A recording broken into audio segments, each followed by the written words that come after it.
దావీదు తన తరము వారికి సేవ చేశాననే మాట మన కుటుంబాలకు, మన తరము వారికి మనం ఎంత దీవెనకరంగా ఉండాలో అనేటువంటి మాట మనం చాలా స్పష్టంగా నేర్చుకున్నాం. ఈ సమయంలో ఒక వాక్యాన్ని చదువుకొని ఈ మధ్యాహ్న కాల ఆరాధనకు మరి వాక్య సమయానికి మనం వెళదాం ప్రియులారా. ఈ సమయంలో మరి యెషయా గ్రంథం 9వ అధ్యాయం 6వ వచనాన్ని మనము చదువుదాము. ఒక్కరు చదువుదాము. ఇంకేమైనా కొంచెం ముందుకు జరగగలిగితే ఓకే, మంచిది. అడ్జస్ట్ అయిపోయింది సహోదరి. దేవునికి స్తోత్రం. నిజంగా మిమ్మల్ని బట్టి నేను చాలా సంతోషిస్తూ ఉంటానండి. కూర్చోటానికి కష్టంగా ఉన్నా మరి కిందుండైనా ఏమండి వాక్యం వింటూ ఉంటారు. మాకు ఎక్కడ కూర్చున్నామని కాదు, వాక్యం వింటున్నామా లేదా అనే ఒక భక్తి పరవశంలో మీరు చేస్తున్న ఈ సహకారాన్ని బట్టి నేను ఎంతగానో దేవుణ్ణి స్తుతిస్తూ ఉన్నాను. హల్లెలూయా. దేవుడు మిమ్మల్ని దీవించునుగాక. మంచిది. మనకు చాలా సుపరిచితమైన వాక్య భాగము యెషయా గ్రంథం 9వ అధ్యాయం 6వ వచనం. ఎవరు చూడకుండా చెప్తారు? రెండు చేతులు ఎత్తబడ్డాయి. స్తోత్రం. చెప్పండి. ఎలయనగా మన శిశువు పుట్టెను, కుమారుడు అనుగ్రహించబడును.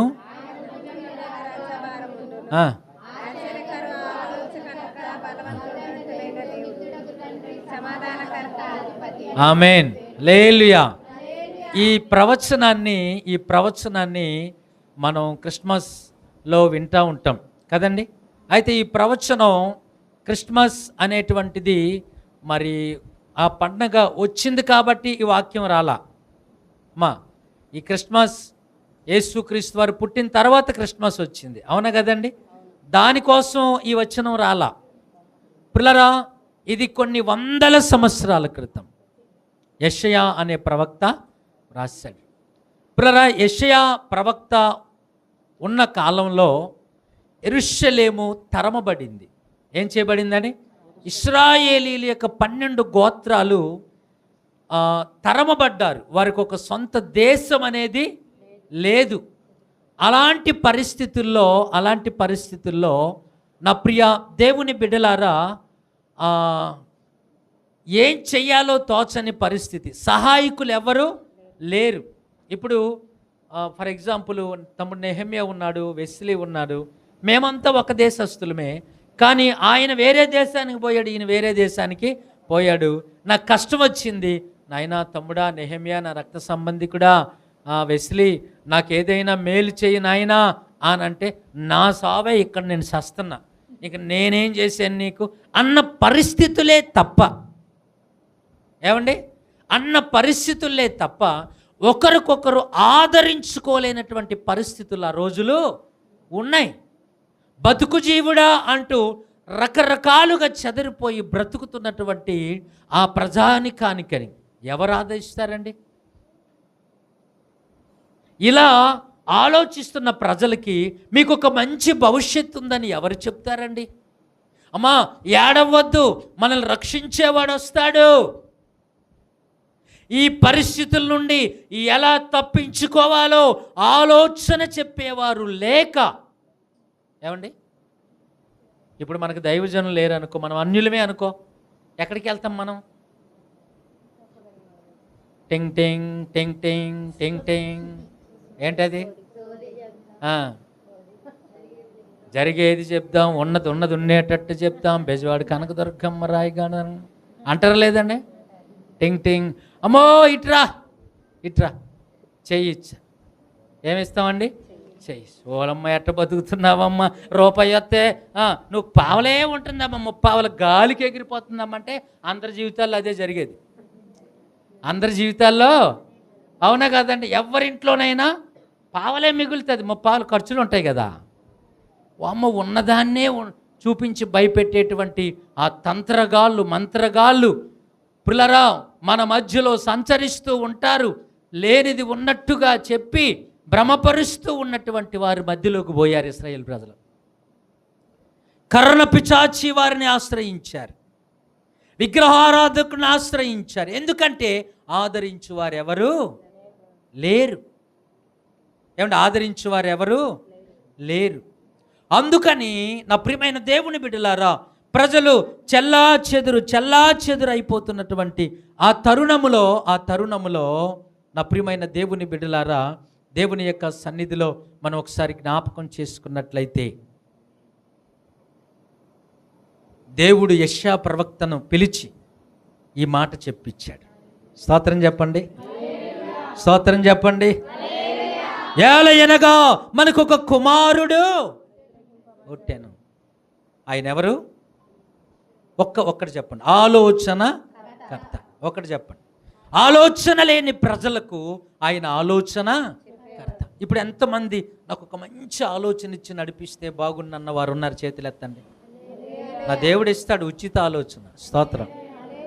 ఒక ఐడియా మీ జీవితాన్ని మార్చేస్తుందంటగా. హల్లెలూయా.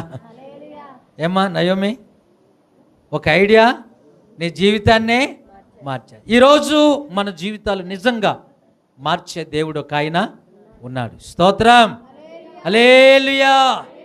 కాబట్టి మనం ఒక ఆలోచనకర్త, ఒక సరిగ్గా నడిపించగలిగినటువంటి వాడు, మంచి మార్గంలో నడిపించబడినటువంటి వాడు ఆ రోజు ప్రజలకు అవసరమైంది. ఈరోజు భూమి మీద బ్రతికిస్తున్న మనకు అవసరమైంది. స్తోత్రం. ఆనాడు ప్రవచనమే ఈరోజు మనకు కూడా అవసరమా కాదని? ఒక ఆలోచనకర్త. అన్నయ్య నాకు భయం వేస్తుందని, ఏం చెయ్యాలన్న పాలు అంటారు కదా, తెలియట్లేదు అన్నయ్య అని ఉన్నారు లేదండి అలాంటి వాళ్ళు. ఎవరి దగ్గరికి వెళితే ఏ ఆలోచన ఇస్తారో అని మనం కూడా కాలుకు బల్పం కట్టుకొని తిరుగుతారు అంటారు చూసారా? అట్టా తిరిగిన రోజులు లేవా? ఉన్నాయా లేదా? అయితే నా ప్రియమైన దేవుని బిడ్డలారా, ఈరోజు నా దేవుడు ఒక ఆలోచన ఇవ్వడానికి ఆయన ఇష్టపడతా ఉన్నాడు. స్తోత్రం, హల్లెలూయా, హల్లెలూయా. దేవుడు తన ఆలోచనలు చాలా గొప్పవండి, మనుషులు వంటివి కావు. అందుకే ఇర్మియా అంటారు 32వ అధ్యాయం 19వ వచనంలో, 32వ అధ్యాయం 19వ వచనాన్ని మనం ఒకసారి చదివితే, ఆలోచన విషయములో అదిగో నీవే గొప్పవాడవు, క్రియలు జరిగించు విషయములో శక్తి సంపన్నుడవు. ఆమేన్. ఆలోచన విషయములో దేవా నీవే ఎవరమ్మా చెప్పండి? గొప్పవాడవు నాయనా. మనకు గొప్పవారు కావాలా, కొద్దివారు కావాలా?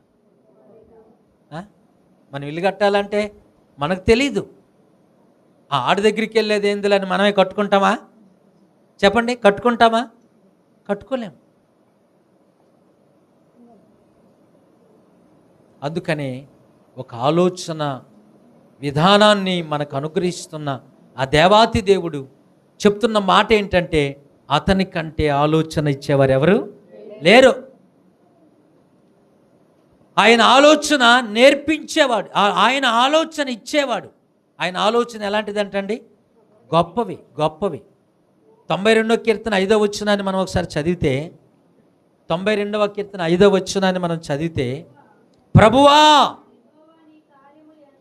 అదిగో యెహోవా నీ కార్యములు ఎంత దొడ్డవి, నీ ఆలోచనలు అతి గంభీరమైనవి. స్తోత్రం.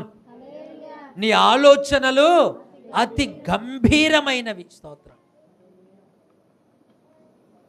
ఆయన ఆలోచనలు గొప్పవి, గంభీరమైనవి.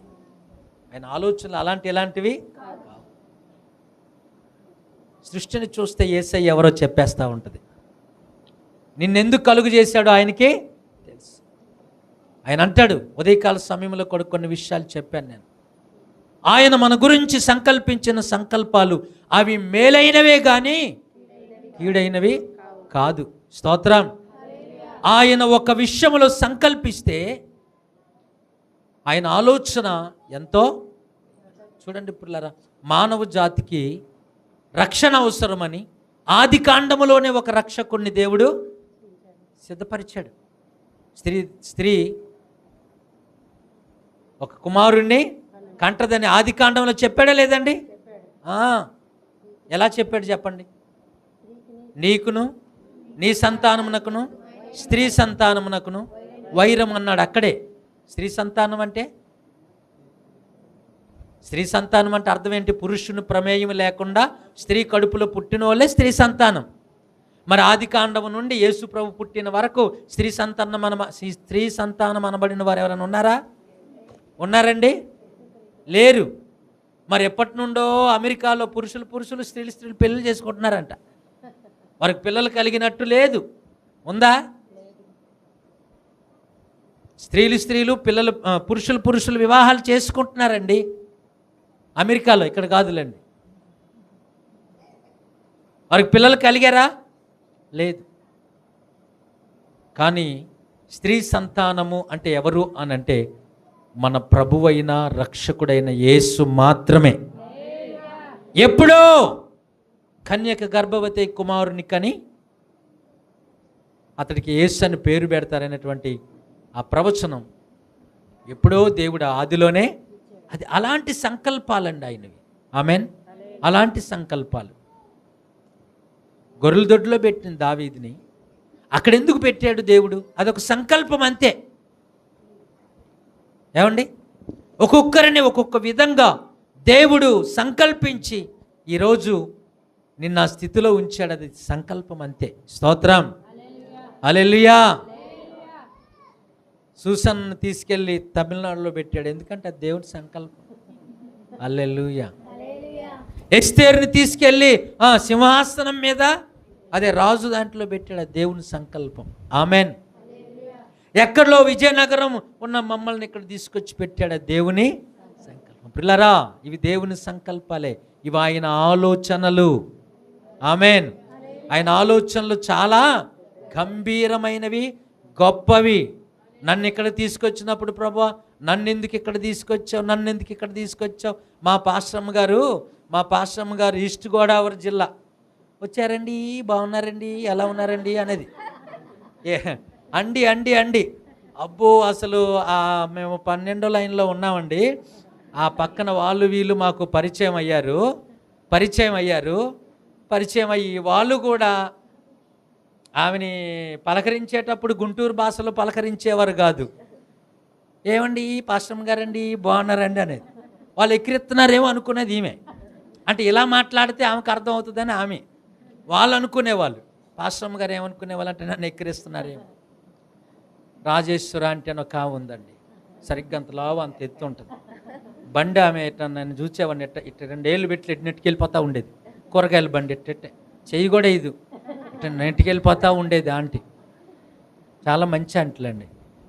కానీ ఆమె స్వరం వింటే అసలు ఇంకా 4 తలుపులు వేసుకుంటారు.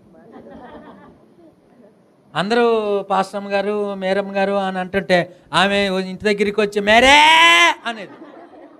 గడగడగడగడ వెళ్ళండి ఆంటీ వచ్చింది, వెళ్ళండి. నిన్ను పిలిస్తే నన్ను వెళ్ళమంటావేందమ్మా అనేవాడు నేను. నిన్ను పిలిస్తే నన్ను వెళ్ళమంటావు, నువ్వు వెళ్తున్నాను భయం. ఏమండి, ఒకరోజు నా చేయబట్టుకుని రకరకాల శోధనలు వస్తే అసలు నిజంగా దేవుడు పిలిచాడా? మా నాన్నగారు సేవ ఎత్తాను అంటున్నాడు. అక్కడ బోధం. నేను అంటాను మీ నాన్నగారు సేవ ఎత్తది, మీ నాన్న సేవ అవుద్ది, నాకు దేవుడు ఇచ్చాడు, ఇక్కడ చేయాలి నేను. హల్లెలూయా. నిజమండి, వాస్తవం. ఆ పరిస్థితులన్నీ దాటి రావడం అది దేవుని సంకల్పం. ఆమెన్. హల్లెలూయా. ఇప్పుడు నేనేమనుకుంటానంటే ఇన్నాటి మధ్యలో దాటించిన దేవుడు ఇంకా చాలా వాటిలో నన్ను దాటిస్తాడు. ఆమెన్. ఇది దేవుని కృప, ఇది దేవుని సంకల్పం. అందుకే ఆయన ఆలోచనలు చెప్పండి గొప్పవి, గంభీరం. మర్చిపోవద్దు పిల్లరా. యేసు ఆలోచన నేర్పించేవాడు. ఎవరండి ఆయన? ఆలోచన నేర్పించేవాడు. మత్తయి సువార్త 11:29 వచనంలో, మత్తయి సువార్త 11:29 మనందరికీ తెలుసు. అది కూడా బైబిల్ తీయటమేనా? నేను సాత్వికుడను, దీన మనస్సు గలవాడను గనుక నీ మీద నా కాడి ఎత్తుకొనుట నా యొద్ద నేర్చుకొనుడి, అప్పుడు మీ ప్రాణములకు విశ్రాంతి. అదిగో, ఇప్పుడు ఎంతమంది ప్రాణాలకు విశ్రాంతి కావాలండి?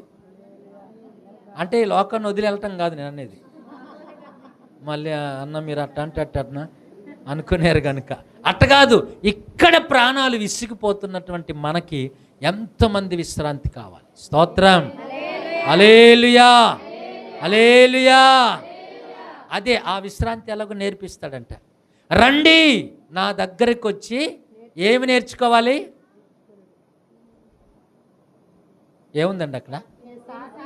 నేను సాత్వికుడను, దేన మనస్సు గలవాడను గనుక మీ మీద నా కాడి. అది ఆగండి. నేను ఎవరిని? మిమ్మల్ని ఏమి అన్నాను, ప్రార్థన చేయలేదు ఏంటమ్మా, అది ఇవ్వలేదు ఏందమ్మా, ఇది ఇవ్వలేదు అన్నాను. నేను దేన మనస్సు గలవాడిని. మీరు రండి, మీ కాడి నా కాడి మీరే మీకు మీరే. హల్లెలూయా. ఇదంతా ఆలోచన చూడండి పిల్లలు, నేను నేర్పిస్తాను. మీ ఇష్ట ప్రకారంగా వెళ్తే నేను కాదన్ను, అది నీ ఇష్టం. ఆస్తి ఇమ్మంటే ఇచ్చేలా చిన్న కుమారుడికి ఇచ్చాడా లేదా? వద్దురా నాయనా అలా చచ్చిపోతావు అని చెప్పి ఇచ్చాడు. వినలేదు, వెళ్ళిపోయాడు.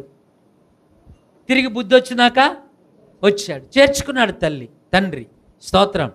ఆయన ఏమంటాడంటే, నేనైతే బలవంతం చేసేవాడిని, నేను దీన మనస్సు సాత్వికుడిని భరిస్తా, నేను నిన్ను భరిస్తా.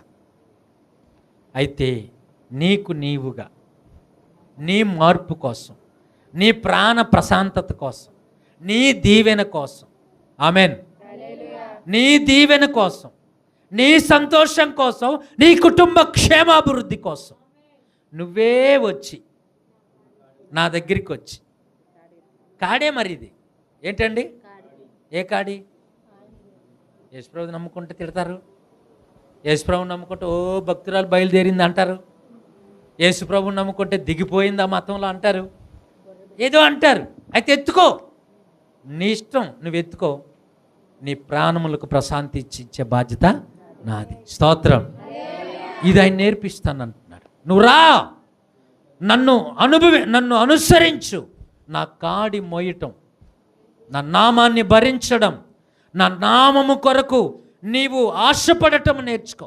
నా ఎదుట మోకరించి నా నామాన్ని అంగీకరించడం నేర్చుకో. కాడి ఎత్తుకో, భుజాన్ని పెట్టు, పని స్టార్ట్ చేయి. స్తోత్రం. అప్పుడు నా దేవుడు ఏం చేయబోతున్నాడు చెప్పండి? మీ ప్రాణములకు స్తోత్రం. హల్లెలూయా. ఆయన ఏం చేసే దేవుడు అంటండి? నేర్పించే దేవుడు. నేర్పించే దేవుడు. ఎలా నేర్పిస్తాడో తెలుసండి? నీ మీద దృష్టి ఉంచి. ఎలా అండి? చూడండి ఆ మాట 32వ కీర్తన 8వ వచనం. ఆయన నేర్పించేవాడు ఎలా నేర్పిస్తాడంట? నీ మీద దృష్టి ఉంచి నీకు ఉపదేశము చేసేదను, నీవు నడవలసిన మార్గములను నీకు. గట్టిగా స్తోత్రం చెప్పండి. దృష్టి ఉంచి, అది నీ మీద దృష్టి ఉంచి నీకు ఆలోచన ఎట్టబడితే నీ ఇష్టం చేసుకోమ్మా అది అనేవాడు కాదు. నీ మీద దృష్టి పెడతాడు. దావీదు యేసేపుకు తోడై ఉన్నాడు గనుక, దేవుడు యేసేపుకు తోడై ఉన్నాడు గనుక, దావీదుకు తోడై ఉన్నాడు గనుక, షడ్రకు మెషక్ అబేద్నెగోలకు తోడై ఉన్నాడు గనుక, వాళ్ళకి ఆలోచనలు చెప్పాడు గనుకనే వాళ్ళు తప్పించబడ్డారు. అవునా కదండి? బైబిల్లో దృష్టి పెట్టాడు దేవుడు అనేక మంది మీద. పెట్టాడే లేదండి? ఎంతమంది మీద దృష్టి పెట్టాడో తెలుసా? దృష్టి పెట్టిన వారందరూ కూడా దేవుని ఆలోచనతో నడిపించబడిన వారే. నా దేవుని కనుదృష్టి నీ మీద ఉండునుగాక, దృష్టి పెట్టి నిన్ను నేర్పించునుగాక. నేర్పిస్తాడు. ఆయన పాదాలు పట్టుకుంటే, ఆయన మీద ఆధారపడితే ఆయన నేర్పిస్తాడు. స్తోత్రం. సమర్పేటలో ఈరోజు అదే జ్యోతమ్మ వాళ్ళ ఆయన మనం ప్రార్థన చేశాం కదండి.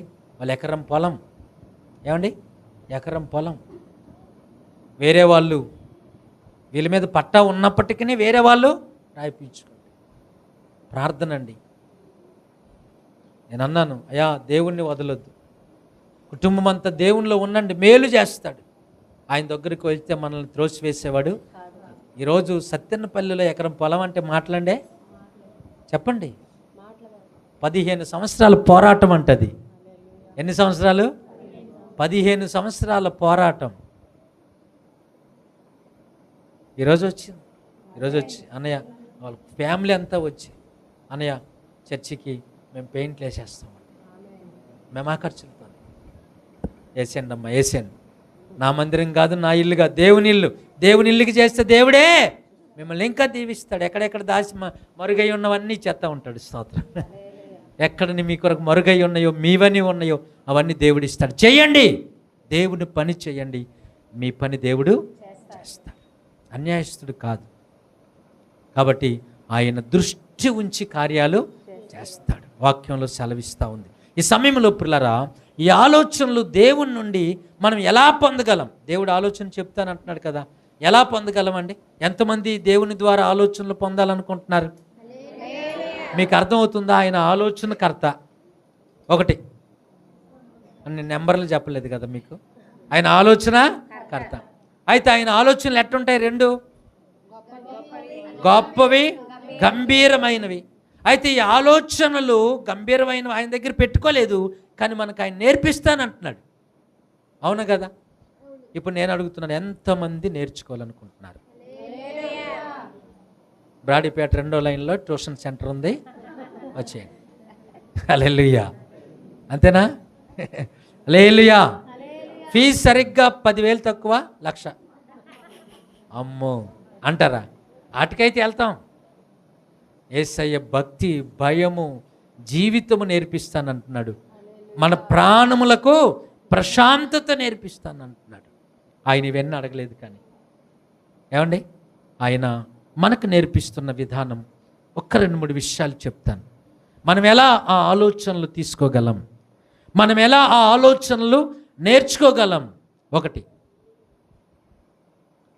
చదవండి, ఇర్మియా 33:3 చదవండి. నాకు మొర్ర పెట్టుము, నేను నీకు ఉత్తరమిచ్చేదను. నీవు గ్రహింపలేని గొప్ప సంగతులు,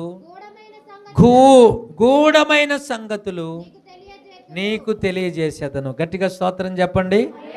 హల్లెలూయా. ఆయన గూఢమైన, నిగూఢమైన హృదయములో ఉన్నవన్నీ మనకు తెలియాలి. ఆయన ఆలోచనలన్నీ తెలియాలంటే పెద్ద విశేషమేమి కాదు. మా ఫీజు కట్టాల్సిన పని ఏం చెయ్యాలంట? ఆమేన్. ఇది చేయలేమండి. ఇది కూడా చేత కాకపోతే ఇంకెందుకు మరి? ఎట్టొచ్చేస్తుంది ఆయన ఆలోచనలు? చెప్పండి. ఏం చేయాలంటే మనం మొర్ర పెట్టాలి. ఆయన ఆలోచనలన్నీ మనకు తెలియాలంటే. పాత నిబంధన భక్తులు చేశారు కదండి. అమ్మో యుద్ధమా, 4 వచ్చేస్తున్నారా? అయితే రండి ప్రార్థన చేద్దాం, రండి. మన ప్రశస్త వస్త్రాలు తీసి గోను పట్టు కట్టుకొని బూడిదలో కూర్చొని యెహోవాకు ఆలోచనలు అడుగుదాం రండి అనుకున్న మన పితరులు లేరా? దేవుడు ఇచ్చాడా లేదా వాళ్ళకి ఆలోచనలు? గూఢమైనవి. ఆమేన్. హల్లెలూయా. చూడండి, ఇశ్రాయేలు ప్రజలు ఇట్లా ఆలోచన చెప్పేవారు కూడా లేనటువంటి పరిస్థితుల్లో యెషయా ద్వారా ఒక ఆలోచన ఇచ్చాడా లేదా? మనకు ఒక ఆలోచనకర్త పుడతాడు అని చెప్పిన దేవుడే, భవిష్యత్తు భూత వర్తమాన కాలాలు చెప్పిన దేవుడే ఈరోజు మనకు ఆలోచనలు ఇస్తాడు. 1 ఏం చేయాలి చెప్పండి? ఆలోచనలు పొందుకోవాలి అని అంటే మొదటగా ప్రార్థన, మొర్ర పెట్టాలి, అడగాలి. దేవుడు అంట, నీవు నాకు మొర్ర పెట్టుము, నేను నీకు ఉత్తరం ఇస్తాను, జవాబు చెప్తాను, గూఢమైన వాటిని నీకు నేను తెలియచేస్తాను, బోధిస్తానని ప్రభు అంటున్నాడు. స్తోత్రం. కాబట్టి ప్రార్థించండి. నీ భవిష్యత్తులో ఉన్న గూఢమైన విషయాలు దేవుని ద్వారా మీకు అనుగ్రహించబడును గాక. నీ బిడ్డల భవిష్యత్తు నీకు దీర్ఘదర్శివై నువ్వు చూచుదువుగాక. ఆమేన్. అవునండి. ఈ రోజున నా ప్రియమైన దేవుని బిడ్డలారా, మరి యెషయా గ్రంథం 48:6లో ఒక మాట చూస్తే అక్కడ కూడా ప్రభువు మాట్లాడుతూ, యెషయా గ్రంథం నీవు ఆ సంగతి వినియున్నావు, ఇదంతయు ఆలోచించుము. అది ఈ విషయాలు చూడండి. తెలియని మరుగైన క్రొత్త సంగతులు. ఆమేన్. నేనిక మీదట, చెప్పండి, నేనిక మీదట ఏ సంగతులు? పాతవే కాదండోయ్. స్తోత్రం, హల్లెలూయా. నేను ఒక మాట చెప్తున్నా, వినండి. దేవుని సేవకుల మాట దేవుడు రూఢిపరచును గాక. చిన్న చిన్న ఆశీర్వాదాలు కాదా? ఆమేన్, హల్లెలూయా. మీలో ప్రవక్తలు రావాలి. ఆమేన్. గుండెలు మండించేవారు రావాలి. ఏమండి? కుటుంబాలు కట్టేవారు రావాలి, ప్రయోజకులు రావాలి. స్తోత్రం. దేవుడు అలా దీవిస్తాడు. క్రొత్త సంగతులు దేవుడు మాట్లాడతాడు. ఏమండి? క్రొత్తవి ఏమండి? క్రొత్త మనకేమైనా తెలుసా? రేపు వారం ఏం జరుగుతుందో మనకు తెలుసా? ఇక నెల పోతుంది, కొత్త సంవత్సరంలో ఏమవుతుందో తెలుసా? తెలియదు, కానీ ఆయన నాకు తెలుసు. ఆమేన్. నీ ముందెన్నడు వెళ్ళని తెలియని మార్గము నాకు ఎదురాయనే. నే ముందెన్నడు వెళ్ళని తెలియని మార్గము నాకు ఎదురాయనే. సాగిపో నీ సన్నిధి తోడుగా. పాడాలి. సాగిపో నా సన్నిధి తోడుగా వచ్చునని నీ వాగ్దానమే నన్ను బలపరచెనే. పరిశుద్ధాత్ముని ద్వారా నడిపించెనే.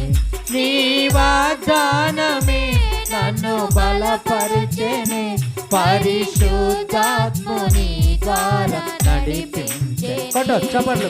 స్తుతి పాడుతూ నిన్నే ఘనపరచుచు ఆరాధించెద నీలో జీవించుచు. అవునయ్యా. స్తుతి పాడుతూ నిన్నే ఘనపరచుచు ఆరాధించెద నీలో జీవించుచు. పునరుత్థానుడా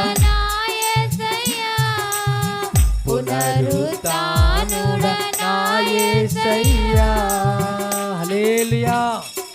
ఒకటి ఆయన వాక్య, అది ఏంటండి? ప్రార్థన ద్వారా ఆయన ఆలోచనలు తెలుసుకుంటాం. రెండోది 119వ కీర్తన 24వ వచనాన్ని మనం ఒకసారి చూస్తే, 119వ కీర్తన 24వ వచనం. నీ శాసనములు. అమ్మ ఒకసారి ముందు నీ శాసనాలని ఎవరన్నారు? ఎవరో చదివారు కదా. నువ్వు చదువునన్నా సార్. భయపడుతున్నారు ఎందుకు చదవడానికి? చదవండి, గట్టి చదువు. అమ్మ తర్వాత చదివిన వాళ్ళకి సారీ, చదవమ్మా. నీ శాసనములు నాకు సంతోషకరములు, అవి నాకు ఆలోచనకర్తలై.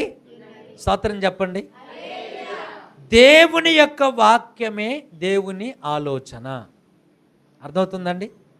ఈ విషయాన్ని గ్రహించిన కీర్తనకారుడు ఏమంటున్నాడంటే, దేవా నీ శాసనాలే నాకు ఆలోచనలు, ఈ వాక్యమే నాకు ఆలోచనలు. ఇప్పుడు ఒకటి ఆయన ఆలోచనలు మనకి ఎలా వస్తాయి అంటే, ఒకటి ప్రార్థన ద్వారా, రెండు ఆయన వాక్యం ద్వారా. స్తోత్రం. నీ శాసనాలు, నీ ధర్మశాస్త్రము, నీ వాక్యమే నాకు ఆలోచనకర్తలై ఉన్నాయి. నాకు పెద్ద కర్తలు వాళ్ళు వీళ్ళు ఎవరు లేరు, కవులు ఎవరు లేరు. నాకు ఆలోచన ఇచ్చింది ఎవరు? నీ వాక్యమే. దేవుని వాక్యం చేతే ఆయన చక్రవర్తి అయ్యాడు. స్తోత్రం. అందుకే చెప్తున్నా, దేవుని వాక్యం నీకు ఆలోచనలు ఇస్తుంది. నువ్వు రాజు అయిపోతావు, గొప్ప వాళ్ళు అయిపోతారు. అన్య దేశంలో కూడా మనం లేలేరు దేవుని ఆలోచనల ద్వారా. హల్లెలూయా. ఇది నిజమండి. మనం ఏదో వింటున్నాము వెళ్ళిపోతున్నాము, కానీ దీని మీద వాక్యం యందు దృష్టి కలిగి, ఏమండి, వాక్యంలో శక్తి ఉంటుంది. ఎందులో శక్తి ఉండకపోవేమో కానీ దేవుని యొక్క వాక్యంలో శక్తి ఉంటుంది. ఆమెన్, హల్లెలూయా, హల్లెలూయా. కాబట్టి మనం దేవుని యొక్క వాక్యము ద్వారా మనకు ఆలోచనలు కలుగుతాయి. దేవుని యొక్క వాక్యం లోపలికి వెళ్ళింది అనుకోండి. హెబ్రీ పత్రికారుడు ఏమంటాడు? 4:2 చూడండి ఒకసారి. 4:2 చదవండి ఒకసారి.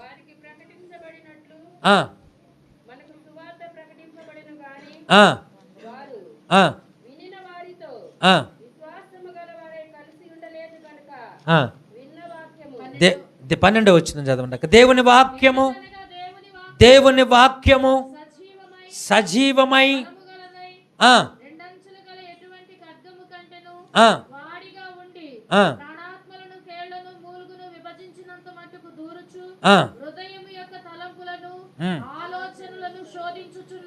దేవునికి స్తోత్రం, హల్లెలూయా. అంటే ఈ వాక్యం ఆయన ఆలోచన నేర్పిస్తాడు. ఈ ఆలోచనలు మనం ఎలా పొందుకుంటామండి? 1 ప్రార్థన ద్వారా, 2 వాక్యం. ఎందుకంటే వాక్యము మనకు ఆలోచన కర్తలై ఉన్నాయి. ఇక్కడ ఏం చెప్తుందంటే ఈ వాక్యం అంట మన 2 అంచులు గల ఖడ్గము అయ్యుండి ఎక్కడికి వెళ్ళిపోయింది అంటండి? లోపలికి వెళ్ళిపోయి మన మూలుగుల్లోకి వెళ్ళిపోయి, కొంతమందికి ఆలోచన ఉండదు. ఏముండదండి? ఎవరికో మూలుగులు ఎక్కడ ఉంటాయంట? ఏమండి? ఎముకల్లో ఉంటాయి, మంచిదే. కానీ ఆలోచన కొంతమంది మోకాల్లో ఉంటుందంటగా. ఎక్కడ ఉంటుందండి? తల్లో ఉండదంట. ఎక్కడ ఉంటుందంట? కానీ ఈ వాక్యం అంట మూలుగులు కండలు దేహమంతా ప్రాకి నీకు శ్రేష్టమైన ఆలోచనలు ఇస్తుంది. స్తోత్రం, హల్లెలూయా. చూడండి, దేహమంతా దేవుని ఆలోచన ప్రాకిందనుకో ఎంత బాగుంటుంది, అవునా కదండి? శరీరం అంతా ఒక్కటిగానే ఉంటుంది. కొన్నిసార్లు తీసుకొని తినాలని చేయి కనిపించినా నోరు కనిపించదు. మీకు అర్థమవుతుందా? తీసి తినాలని చేతులు కనిపించినా నీ నోటికి అనిపించదు, అప్పుడు పని జరగదు. కానీ నువ్వు దేవుని వాక్యముతో పులరా నింపబడితే నీ ఆలోచనలు మారిపోతాయి. స్తోత్రం. మన దేహం ఉంది కదండి, మన దేహం ఒకరోజు నాలిక అన్నదంట, నాలిక చుట్టూ సెక్యూరిటీ లాగా ఉన్న ఈ 32 మంది సెక్యూరిటీ గార్డులతో అనిందంట. ఏమండి? ఈ 32 మంది సెక్యూరిటీ గార్డులతో అనిందంట, మీకు చాలా వందనాలు, నన్ను కాపాడుతున్నారు. ఒక గట్టి పదార్థం ఏదైనా వస్తే నేను నవ్వలేను కదా, రుచి చూడగలను కానీ నవ్వలేను కదా, మీరు నవిలి పెడుతున్నారు, మీకు చాలా వందనాలు. మీరు నడిస్తే మీరు నవిలితే చక్కగా నేను లోపలికి నెడుతున్నాను, మీకు చాలా వందనాలు, నన్ను కాపాడుతున్నారు అన్నదంట. సరే నీ కృతజ్ఞతలు ఆపుగానే,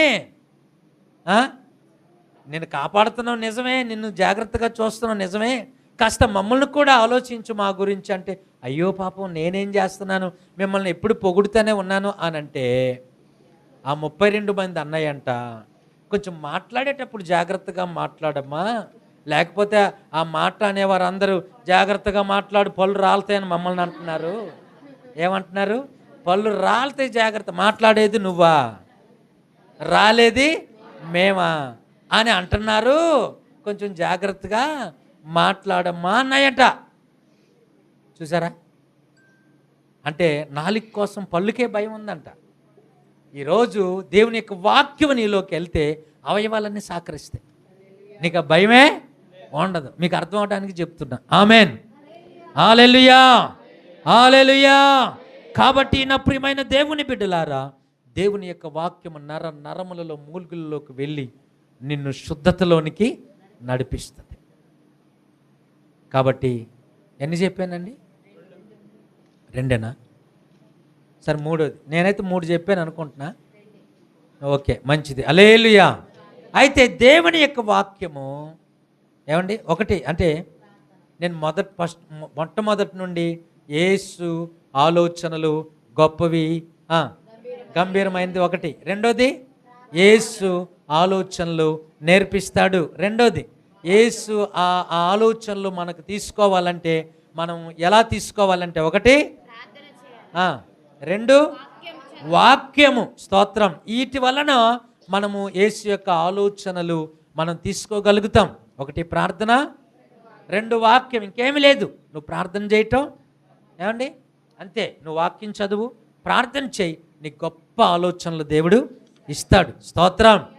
నేను పరిశుద్ధత వైపుకు పరిశుద్ధాత్ముడు నడిపించడానికి ప్రార్థన వాక్యము చాలు. ఆమెన్. అయితే అలా నేను కొద్ది నిమిషాలు, ఒక 5 నిమిషాలు చెప్తున్నా వినండి. ఇంకొక పాయింట్, అలా మనం నేర్చుకోవాలి, వాటి వలన మనం మేలు పొందాలి అని అంటే, యేసు ఆలోచనలు మనం తీసుకున్నాము వాక్యము ద్వారా, ప్రార్థన ద్వారా. అలా తీసుకున్నప్పుడు ఆ ఆలోచనలు మన జీవితంలో ఏం చేస్తాయి? మీకు అర్థమవుతున్నాయండి? ఆ ఆలోచనలు మనల్ని ఏం చేస్తాయి? యేసయ్య ద్వారా తీసుకున్న వాక్యం ద్వారా, ప్రార్థన ద్వారా తీసుకున్న ఆలోచనలు మన జీవితంలో అవి ఏ కార్యాలు చేస్తాయి? ఆమెన్. చివరిగా నేను చెప్తున్నాను, ఒకటి, అవి మనల్ని నడిపిస్తాయి. ఏం చేస్తాయండి? ఇప్పుడు మేము నడవట్లేదా ఏంటన్నా అని అనుకోవచ్చు మీరు. ఈ నడకలు మనకు ఆశీర్వాదకరంగా లేవు, ఈ నడకలు మనకు దీవెనకరముగా లేవు. మనం అలా నడవాలి అని అంటే తప్పక ప్రియులారా మనము దేవుని యొక్క ఆలోచనలు తీసుకోవలసిన వారమై ఉన్నాం. బైబిల్లో చాలామంది సాతాను ఆలోచనలు తీసుకున్నారండి. ఉన్నారా లేదండి? అలాంటి వాళ్ళు తీసుకొని వారి జీవితాలు పతనం అయిపోయినట్లుగా మనం చూస్తాం. ఆమెన్. అయితే దేవుని ఆలోచనలు మనల్ని నడిపిస్తాయి. ఏం చేస్తాయి? నడిపిస్తాయి. వినండి పిల్లలు ఒక్క మాట. 73వ కీర్తన ఆసాపు గారు రాశారు. మనకు తెలుసు. ఆసాపు గారికి ఒక డౌట్ వచ్చింది. ఏం డౌట్ అది? భక్తిహీనులు బాగున్నారు, భక్తి చేసే నేను బాగులేను, ఏంటి డిఫరెంట్ అని ఆయనకి డౌట్. నేను ఎందుకు భక్తి చేయాలనుకున్నాడు. చివరికి నా ఉపవాసాలు వ్యర్థమే అనుకున్నాడా లేదండి? నేను యథార్థంగా ఉండటము వ్యర్థమే అనుకున్నాడు. ఎవరిని చూసి? భక్తిహీనులు యాతనలు లేవు, బాధలు లేవు, వాడు బ్రహ్మాండంగా బ్రతుకుతున్నాడు, నేను భక్తితో బ్రతుకుతుంటే నా ఇంట్లో శోధనలు వస్తున్నాయి అని అనుకున్నాడంట. అప్పుడు తన భక్తి వ్యర్థం అనుకొని భక్తి మానేయాలని చూశాడంట. ఎందుకైనా మంచిది, ఆత్మ ఉంటుంది కదండి మన లోపల, అసలు ఈ విషయం దేవుణ్ణి అడుగుదాము అనుకొని దేవుని సన్నిధికి వెళ్ళాడంట.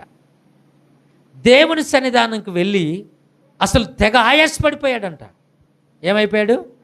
ఆయాసపడిపోయినటువంటి ఆసాపు ఆయాసానికి జవాబు ఎక్కడ దొరికిందంటే దేవుని సన్నిధిలో దొరికింది.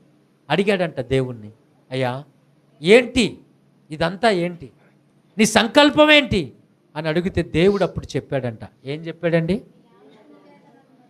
నీ ఆలోచన. చదువుదామా మాట? 24వ వచనము. అంటే దానికంటే ముందు వచనాలు చదువునా? అయినను ఇంకా ముందుకు చదువునా? నేను తెలివిలేని పశుప్రాయుడిని అయితేని, నీ సన్నిధిని మృగము వంటి వాడిని అయితేని, అయినను. చాలమ్మా, చాలు నాన్న. ఇప్పుడు చెల్లి చదివిన పై వచనంలో ఆయన దేవుని సన్నిధికి వెళ్ళాడు. అప్పుడు ఆయన ఏమనుకున్నాడంటే, దేవుని సన్నిధానంలో, దేవా నేను నీ సన్నిధికి వచ్చి నేను ప్రార్థన చేస్తుంటే దేవా అసలు నాకు నేనుగా పశువులాగా కనిపించాను, పశువులాగా ఆలోచించానేంటి, తెలివిలేని పశుప్రాయుడిలాగా ఆలోచన చేశానేంటి, ఎంత భక్తిహీన ఆలోచన చేశానేంటి, దేవుడు గొప్పవాడని 25వ వచనంలో అంటాడు, ఆకాశమందు నీవు తప్ప. ఎస్, నీ ఆలోచన. 24వ వచనంలో, నీ ఆలోచన చేత నీవు నన్ను నడిపిస్తావు. ఆమెన్. చూడండి తన ఆలోచన ఎలా ఉందండి ఆసాపుది. అమ్మో దేవుడు తేడా చేస్తాడు రోయ్ అనుకున్నాడు. దేవుడికి కూడా తేడా అనుకున్నాడా లేదా? ఈరోజు ప్రతి ఒక్కరు కూడా దేవుణ్ణి కూడా మనుషుల్లాగే తేడా చేస్తాడు అని ఆలోచిస్తున్న వారందరూ కూడా ఆసాపులా పశుప్రాయులే. వాళ్ళకి తెలీదు దేవుని సన్నిధికి రండి. అప్పుడు తెలుస్తుంది, ఓహో ఈ శ్రమలో కూడా మేలే ఉంది అనుకున్నాడు. దేవా, అప్పుడు ఆకాశమందు నీవు తప్ప నాకెవ్వరు లేరు నాయనా అని చెప్పాడు. దావీదు కూడా అన్నాడు, ఆయన నన్ను పచ్చిక బయళ్ళలో, ఆమేన్, శాంతికరమైన జలముల యొద్దకు. ఇప్పుడు చెప్పండి, దేవుడు తన ఆలోచనల చేత నడిపిస్తాడా లేదా? ఆయన నడిపించుచున్నాడు అంటే అర్థం ఏంటి? ఆయన ఆలోచనతో నడిపిస్తున్నాడు. నీవు నడుస్తున్నావంటే అది వేరే అర్థం. నువ్వు వెళ్ళావు, నువ్వు పడ్డావు, నీ ఆలోచన ప్రకారం వెళ్ళావు, నువ్వు గుంటలో. కానీ ఆయన ఆలోచన ప్రకారంగా వెళితే మనకు శాంతికరమైన జలాలే. ఆమేన్, హల్లెలూయా, హల్లెలూయా. కాబట్టి ఇప్పుడు ఆయన మనల్ని ఆలోచన చెప్తే ఒకటి, ఆయన వల్ల, ఆయన ఆలోచన వల్ల వచ్చే ప్రయోజనం ఏంటండి? నడిపిస్తాడు. అందుకు ఉదాహరణ ఒకటి ఆసాపు, రెండు దావీదు కదా. ఆమేన్. ఇంకొకటి ఏంటంటే, రెండే చెప్తున్నాను వినండి. ఇంకోటి ఏంటంటే ఫలింపజేస్తాడు. ఊరకనే నడిపించేవాడు కాదు, ఆయన ఏం చేస్తాడండి? ఫలింపచేస్తాడు. చూడండి 1వ కీర్తనలో 1 నుండి 3 వచనాలు ఏముంటుందండి? దుష్టుల ఆలోచనలు చెప్పున నడువక. మీరు అట్లా నడవద్దు, నేను నడిపించేటట్లు నడవండి. ఎట్లా నడవద్దు అంటున్నాడు? దుష్టుల ఆలోచన చెప్పున నడవద్దు. నేను నడిపించేవాడిని కదా, నేను నడిపించే ఆలోచనలు ఇచ్చేవాడిని కదా. మీరేం చేస్తున్నారు? దుష్టుల ఆలోచన చెప్పున. అయితే నా మాట వినండి, దివారాత్రులు నా ధర్మశాస్త్రాన్ని, నా వాక్యాన్ని ధ్యానించువాడు ధన్యుడు. వాడు నీటి కాలువల యోర నాటబడిన వాడై ఆకు వాడక తన కాలమందు, ఆమేన్, హల్లెలూయా, తన కాలమందు ఫలింపజేస్తాడు. నీవు ఫలిస్తావు అంతే. ఆయన నడిపించాడంటే ఫలిస్తాం. దుష్టులు అలాగున ఉండక గాలికి చెదరగొట్టు, గాలి ఉఫ్ అంటే ఇక్కడ వచ్చి పడతాడు, మళ్ళీ ఉఫ్ అంటే అక్కడికి వచ్చి పడతాడు, మళ్ళీ అక్కడ కొంచెం, అక్కడ కొంచెం. దుష్టులు. కానీ నీతిమంతులు కాలువ యోర నాటబడిన వారుగా ఉండి ఫలిస్తారు. అది ఎటువంటి గాలికి కూడా కదలదు. స్తోత్రం. నేను అనేది ఏంటంటే, ఒకటి నడిపిస్తాడు, రెండు ఫలింప చేస్తాడు. అందుకే మనం దుష్టుల ఆలోచన చెప్పున నడువకూడదు. రెండోది పిల్లరా, ఫలింప చేస్తాడు. నేను ముగిస్తున్నా. పాపము ఉన్న స్త్రీని నేను మీకు చాలాసార్లు చెప్పాను. ఆ స్త్రీని ఆయన ఆలోచన ఇచ్చి భక్తి మార్గంలో నడిపించాడు. ఇప్పటికి కూడా ఆ పాపము చేసిన స్త్రీ ఒప్పుకుంది, కడుక్కుంది, నీతిమంతురాలుగా తీర్చబడింది. మనం ఆమె గురించి చెప్పుకుంటూనే ఉన్నామా లేదండి? దేవుని ఆలోచన సదాకాలము నిలుస్తుంది, అది నిలిచేది. ఒక్క మాట చదవని నేను ప్రార్థన చేస్తా. కీర్తన 33:11, కీర్తన 33:11, సామెతలు 19:21. ఇవన్నీ కూడా ఆయన తీర్మానాలు, ఆయన ఆలోచనలు సదాకాలము నిలుస్తాయంట. యెహోవా ఆలోచన సదాకాలము నిలుచును, ఆయన సంకల్పములు తరతరములు. ఆమేన్. ఇప్పుడు వినండి, యెహోవా ఆలోచన, మన ఆలోచన నిలబడుతుందా? నిలబడవమ్మా. అందుకే ఇది డిసెంబర్ 1 రోజున మీరు ఇది వాగ్దానమే అనుకోండి, క్రిస్మస్ సందేశమే అనుకోండి. మొత్తం మీద నీ దేవుడు నీకు ఒక ఆలోచనకర్తగా ఉండాలనుకుంటున్నాడు. ఆలోచనలు అడగండి. ఆయన వాక్యము ద్వారా, ప్రార్థన ద్వారా మనకి ఇవ్వాలని ఆశపడుతున్నాడు. ప్రార్థన చేయండి, వాక్యం చదవండి. ఇదిగో ఆ సాపు వలె దేవుని సన్నిధికి వచ్చి ప్రతి విషయంలో దేవుణ్ణి అడుగుదాం. స్తోత్రం. అట్టి కృప దేవుడు మనకు అనుగ్రహించునుగాక. ఆమేన్, ఆమేన్. మంచిదందరూ తల్ల వంచండి. విన్న వాక్యము గురించి ధ్యానం చేయండి, విన్న వాక్యం గురించి ప్రార్థన చేయండి. స్తోత్రం.